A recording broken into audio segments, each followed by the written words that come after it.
Last താമസിച്ച ഹോസ്റ്റലിൻ്റെ ഒരു details type റൈറ്ററൊക്കെ ഇട്ടിട്ടുണ്ട്.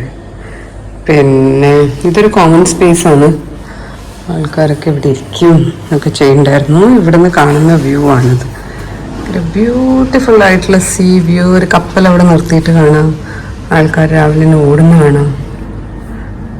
നല്ല സണ്ണി ഡേ ആണ്, അപ്പോൾ വലിയ ജാക്കറ്റിൻ്റെ ആവശ്യമില്ല എന്ന് തോന്നുന്നു. This is how it is.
അതിന് പൈസ കുറവാണെന്ന് എനിക്കറിയില്ല.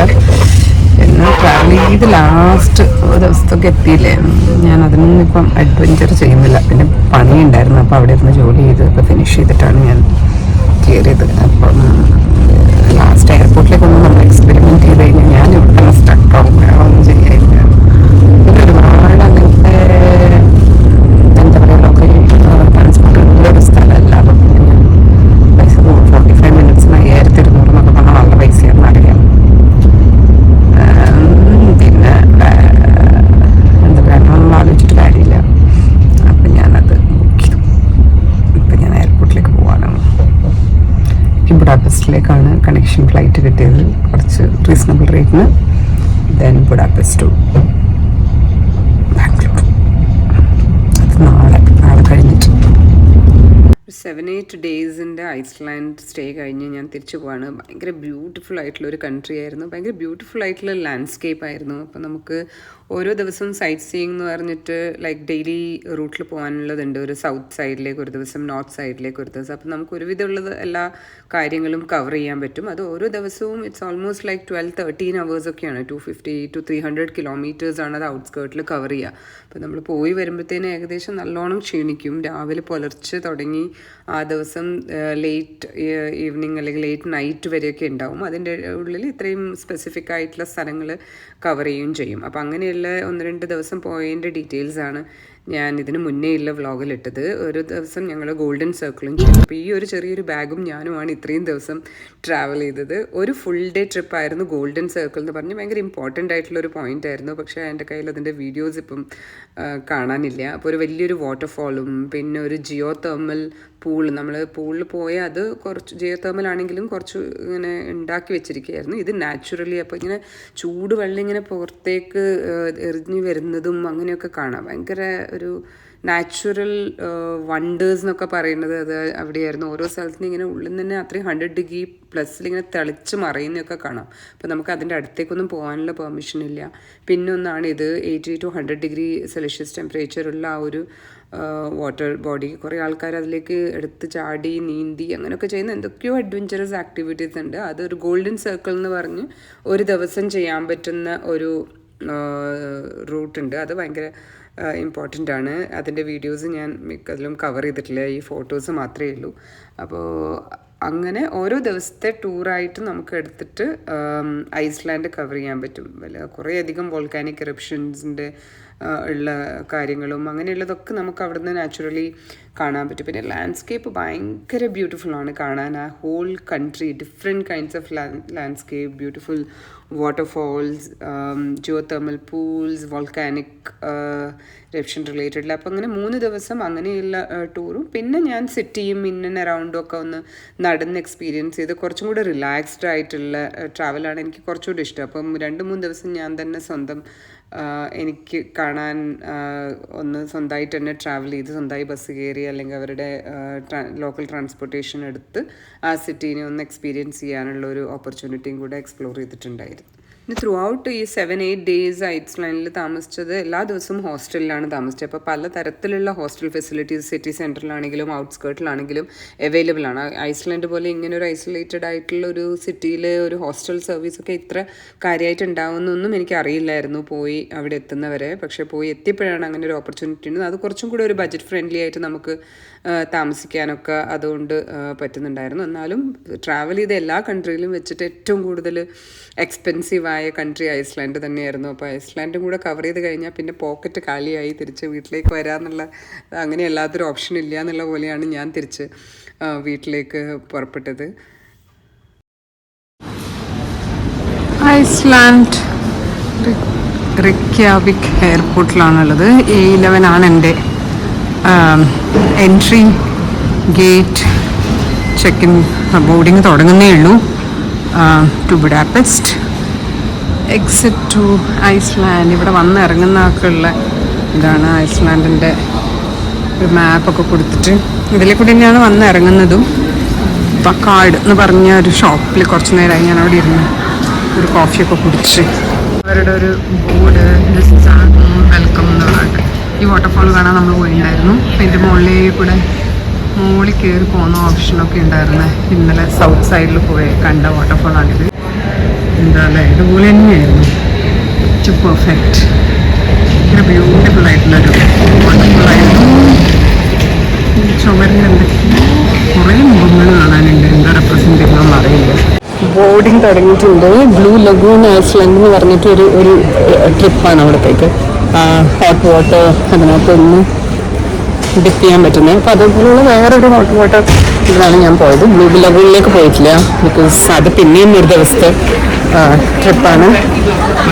ഭയങ്കര എക്സൈറ്റിംഗ് ആയിരുന്നു ഐസ്ലാൻഡിലെ ജേണി.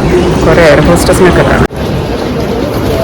അത് ക്യാപ്പൊക്കെ വെച്ച് ക്യാപ്റ്റൻ മോഡൽ തന്നെയാണ്. ഐസ്ലാൻഡ് എയർലൈൻസിൻ്റെ ആൾക്കാരായിരിക്കും മിക്കവാറും. ശരി, ഇവർ ഇവിടെ നിന്ന് ചെക്ക് ചെയ്യാം. എനിക്ക് ആക്ച്വലി ഇവിടെ നിന്നൊരു പണി കിട്ടി. ഞാൻ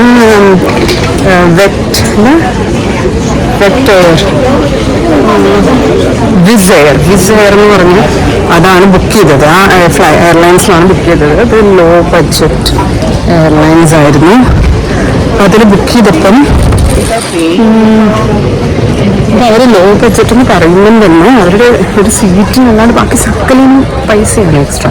ചെക്കിൻ ചെയ്യണമെങ്കിൽ പൈസ, എന്താ പറയുക, ഒരു ബാഗ് ഉള്ളിലേക്ക് എടുക്കണമെങ്കിൽ പൈസ, സീറ്റ് എടുക്കണമെങ്കിൽ പൈസ, അങ്ങനെ. അപ്പം നമ്മളതൊക്കെ സ്കിപ്പ് ചെയ്ത് അടിച്ചിട്ടാണല്ലോ പോവാം. അപ്പം ഓൺലൈൻ ചെക്കിനാണോ ചോദിക്കുന്നവർ ഞാൻ ഓട്ടോമാറ്റിക്കലി യെസ് കൊടുക്കണം. പക്ഷേ ഇതൊരു ഓപ്ഷൻ സ്പെസിഫിക് ആണെന്ന് എനിക്ക് അറിയില്ലായിരുന്നു. ഞാൻ എപ്പോഴും തന്നെ വെബ് ചെക്കിൻ ചെയ്തിട്ടാണ് പോവാം. അപ്പോൾ നമുക്കവിടെ ക്യൂവിൽ നിൽക്കണ്ടല്ലോ. പിന്നെ എന്താണ് റയനെയറിലൊക്കെ അവരുടെ ആപ്പിൽ തന്നെ എല്ലാം ചെയ്യാൻ പറ്റും. മറ്റേ എന്താ പറയുക, വിസ വെരിഫിക്കേഷൻ അടക്കം ചെയ്യാൻ പറ്റും. ജസ്റ്റ് ലഗേജ് എടുത്ത് നമ്മൾ ഉള്ളിൽ കയറിയാൽ മതി. അപ്പോൾ അങ്ങനെയായിരുന്നു.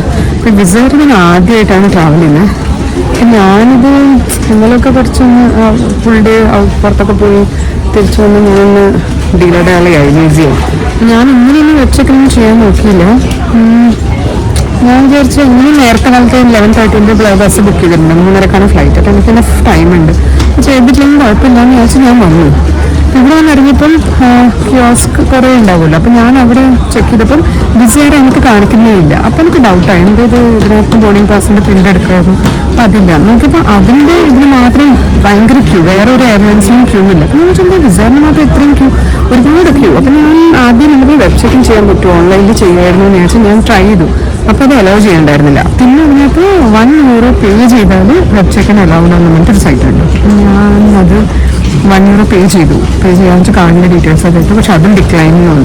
എന്നിട്ട് ഞാൻ പിന്നെ ക്യൂ ഒക്കെ നിന്ന് മനോരമ വിളിച്ചു ചോദിച്ചു, പക്ഷേ it was by the time ഇത് ഓൾറെഡി ലേറ്റ് ആയിരുന്നു. ആൻഡ് ഞാൻ ക്യൂവിൽ നിന്ന് എൻ്റെ ടേൺ വന്നപ്പോഴാണ് അവർ പറയുന്നത്, നിങ്ങൾ ഓൺലൈൻ വെബ് ചെക്കിനാണ് ചൂസ് ചെയ്തിട്ടുള്ളത്, നിങ്ങൾക്ക് ഇവിടെ വന്നിട്ട് ചെക്ക് ഇൻ ചെയ്യാൻ പറ്റില്ല. അങ്ങനെ ചെയ്യണമെങ്കിൽ €45 അഡീഷണൽ കൊടുക്കണം. ഞാൻ ബ്ലിങ്കസി അടിച്ച പോലെ പോയി, ഒരു കാര്യമില്ലാണ്ട് ഒരു ആവശ്യമില്ലാണ്ട് €45. എനിക്ക് കുറച്ച് വിഷമമായി. എനിക്കറിയില്ലായിരുന്നു, ഞാൻ ആക്ച്വലി ട്രൈ ചെയ്യുന്നുണ്ടായിരുന്നു. പക്ഷെ അവിടെ എത്തുമ്പോൾ ഇവരുടെ കൗണ്ടർ തുറന്നു കഴിഞ്ഞാൽ അപ്പം തന്നെ അത് വെബ്സൈറ്റ് ക്ലോസ് ചെയ്യും അത്ര. അതുകൊണ്ടാണ് എനിക്ക് ചെയ്യാൻ പറ്റാറ്. ഞാൻ ആക്ച്വലി രാവിലെ എന്തെങ്കിലും ട്രൈ ചെയ്തിട്ടുണ്ടെങ്കിൽ ഞാൻ മിക്കപ്പോഴും മനോജനവർക്ക് പറയുമായിരുന്നു, ഒന്ന് ചെക്ക് ഇൻ ചെയ്ത് തരുമെന്ന് വെച്ച് കഴിഞ്ഞാൽ മനോജനത് കാര്യമായിട്ട് ചെയ്തു തരും. അല്ലെങ്കിൽ റയനെയറിൽ വിസ വെരിഫിക്കേഷൻ ഉണ്ടെങ്കിൽ ഞാൻ തന്നെ ഇവിടുന്ന് വിസേൻ്റെ ഓൺലൈൻ സ്കാനൊക്കെ ചെയ്തിട്ട് അതിനകത്ത് തന്നെ ചെയ്യണം. അപ്പം ഞാൻ തന്നെ ഇവിടുന്ന് ചെയ്യും. അങ്ങനെ ഞങ്ങളുടെ ഒരു കമ്മ്യൂണിക്കേഷൻ എപ്പോഴും ഉണ്ടായിരുന്നു ചെക്കിൻ്റെ റിലേറ്റഡ്. പക്ഷെ ഇപ്രാവശ്യം എന്താണെന്ന് പറയുന്നത്, ഞാൻ ടുവേർഡ്സ് എൻഡ് ആയില്ലേ അങ്ങനെ എനിക്ക് വിചാരിച്ചു, എന്താണെന്നറിയില്ല, വെറുതെ €45 കൊടുത്തു. ഞാൻ അവരോട് വന്നപ്പോൾ അവർ പറഞ്ഞു എനിക്കൊന്നും ചെയ്യാൻ പറ്റില്ല, ഞങ്ങളുടെ റൂളാണ്, വേണമെങ്കിൽ നിങ്ങൾ ഞാൻ വന്ന് വെബ്സൈറ്റ് വർക്ക് ഞാൻ ആക്ച്വലി ട്രൈ ചെയ്തപ്പെടുമ്പോൾ വെബ്സൈറ്റ് വർക്ക് ചെയ്യുന്നുണ്ടായിരുന്നില്ല. പക്ഷേ by the time it was too late. അപ്പോൾ പറഞ്ഞ് നിങ്ങൾ എയർലൈൻസിന് എഴുതി നോക്കുക, ചിലപ്പോൾ അവർ റീഫണ്ട് ചെയ്യും എന്നൊക്കെ പറഞ്ഞു. അപ്പം ഞാൻ അമെക്സിൻ്റെ കാർഡ് കൊടുത്തു. അപ്പോൾ അവർക്ക് അമെക്സിൻ്റെ കാർഡ് അക്സെപ്റ്റ് ചെയ്യുന്നില്ല, ക്യാഷ്. ഞാൻ ക്യാഷ് കൊടുക്കാന്ന് വെച്ചു. പിന്നെ ഞാൻ വിചാരിച്ചു അഥവാ ഇനി റീഫണ്ട് കിട്ടുന്നുണ്ടെങ്കിൽ ക്യാഷ് ആണെങ്കിൽ പിന്നെ അവർ റീഫണ്ട് ചെയ്യുന്നത് എങ്ങനെയാണെന്ന് അറിയില്ല. നമ്മളിപ്പോൾ കാർഡ് കൊണ്ടാണ് പേ ചെയ്തെങ്കിൽ അവർ അതേ കാർഡിലേക്ക് റീഫണ്ട് ചെയ്യും. അപ്പം അങ്ങനെയാണ് അവരുടെ മിഷൻ. എൻ്റെ ലക്ഷ്യം ആയിട്ട് ഞാൻ ചിന്തിച്ചു കഴിഞ്ഞപ്പോൾ ഞാൻ എൻ്റെ മറ്റേ കാർഡുണ്ടല്ലോ ICICIൻ്റെ ഒരു ഫോറക്സ് കാർഡ്, ഞാൻ ആ ഫോറക്സ് കാർഡ് കൊടുത്ത് അതിൽ പേ ചെയ്തു. ഇനിയിപ്പോൾ എഴുതി കിട്ടി. ഇത് എത്ര വലിയ എമൗണ്ട് ചെറിയ എമൗണ്ടൊന്നുമല്ല, നമ്മുടെ ഒരു ഇഗ്നോറൻസ് കൊണ്ട് ഒരു പേയ്മെൻറ്റ് ചെയ്യേണ്ടി വരുമ്പോൾ നമുക്ക് ഭയങ്കര വിഷമമായി. ഇത് കുറച്ചും കൂടെ അലേർട്ടായിരുന്നെങ്കിൽ എന്താണെന്നറിയില്ല, ഭയങ്കര ആബ്സെന്റ് മൈൻഡഡ് ആയിപ്പോയി ഞാൻ ആ ഇന്നത്തെ കാര്യത്തിൽ. അതുകൊണ്ട് മറ്റന്നാൾ പോകാനുള്ളത് ഞാൻ ഇന്നെ അയച്ചു കൊടുത്തു. ഒന്നും എനിക്ക് വെബ് ചെക്ക് ചെയ്ത് തരും. നേരത്തെ കാലത്ത് ഇതും ആക്ച്വലി റയൻ പോലെ തന്നെ വിസയറിൻ്റെ ആപ്പ് ഡൗൺലോഡ് ചെയ്തിട്ട് ചെയ്യേണ്ടതായിരുന്നു. ഞാൻ അതിൽ കുറച്ച് ലേസിയായി, അതാണ് ഇതിനകത്ത്. ക്യൂ എന്നൊക്കെ പറഞ്ഞാൽ ലംബ ചോട ക്യൂ ആണ്, ഇങ്ങനെ വരെ ആൾക്കാരുണ്ട്, അങ്ങ് അറ്റം വരെ ആൾക്കാരുണ്ട്. അപ്പോൾ വലിയ ഫ്ലൈറ്റ് കാണുന്നുണ്ട്, അത് കേട്ടില്ല.